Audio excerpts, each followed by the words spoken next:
All right, let's jump right into this explainer. It's funny how our world is absolutely obsessed with the start of things. We love the launch, the grind, the building phase, and we really love the climax of success. But we almost never talk about the art of the exit. Well, today we're unpacking a truly profound exploration of timing, rest, and why it is absolutely crucial to know exactly when to step off the stage. We're looking at a brilliant piece of writing by Oluyomi Oladevid. Through these highly structured, almost rhythmic musings, she builds a really compelling case for why continuous action isn't just exhausting, it's ultimately totally unsustainable. Which brings us to the actual title of her piece. Just let these words sink in for a second. When ovation is loudest. It goes against literally everything we're taught about ambition, right? Our instinct is always to capitalize on the applause, to ride that wave of success for as long as humanly possible. But she's proposing something completely counterintuitive.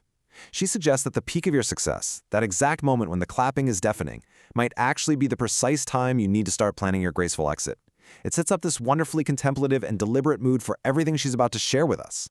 And this idea right here is the foundation of her entire argument. She presents this timeless truth, umpteenth time truth divides.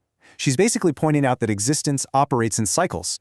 There is an inevitable, unavoidable division between the time for continuous, forward-driving action and the quiet, necessary period of rest. It's like, you simply cannot have the daytime without the night. And as she'll show us, you absolutely cannot have sustainable power without a scheduled pause.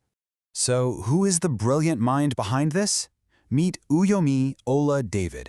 And what's super fascinating about her work is the unique lens she brings to the table.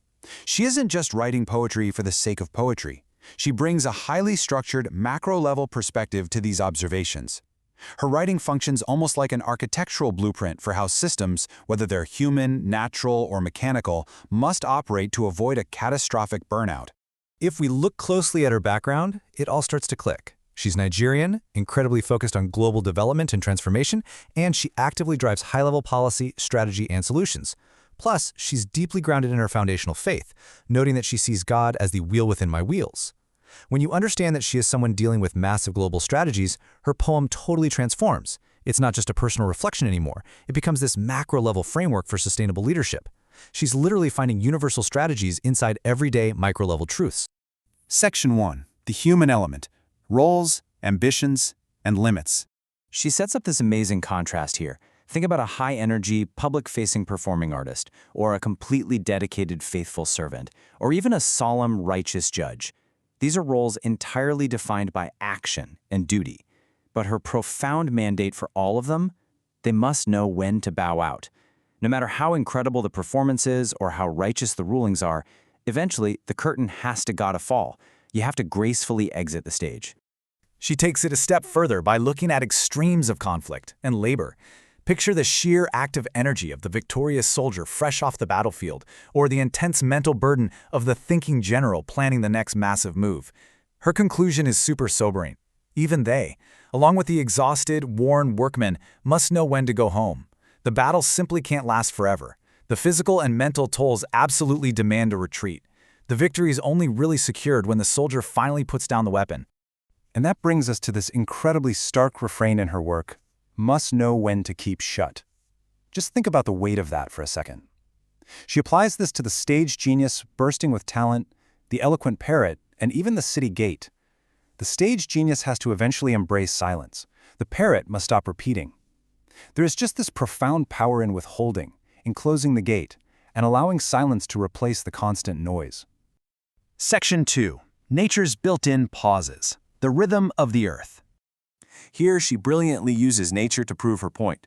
She looks at lush green fields and what she calls the fruitful womb or the baby factory. These represent the absolute peak of growth, life, and natural production. But she pairs them with a stark reality. They must know when to brown out. You can't just keep harvesting without destroying the soil.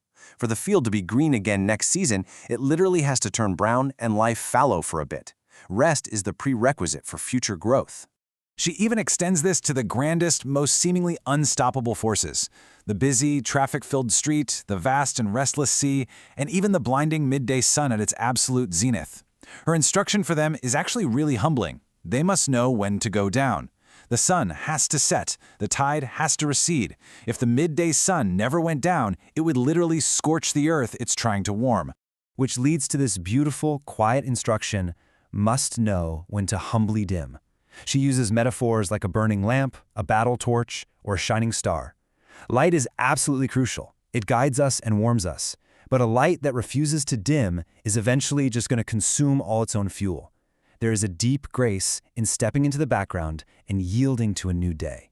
Section 3. The inanimate and the beast, a universal rule.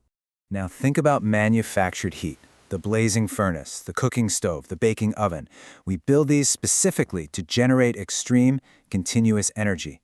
She also mentions the spinning wheel and the vending robot, machines built for endless repetition.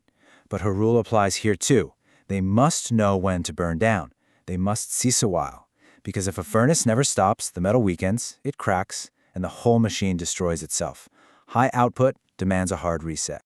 And finally, she looks at raw animal power.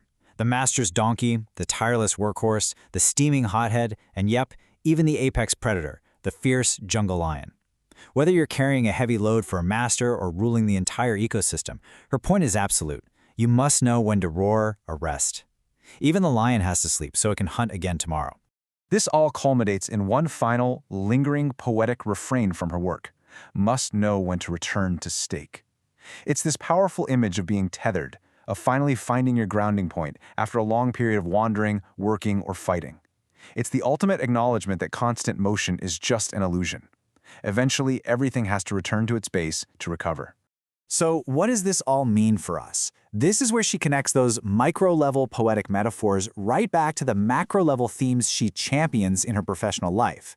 When she talks about sustainability, this is exactly what she means. Rest isn't a weakness, it's a universal requirement. Graceful endings are totally natural and inevitable, whether you're a general, a green field, or a spinning wheel. True sustainability requires intentional pausing.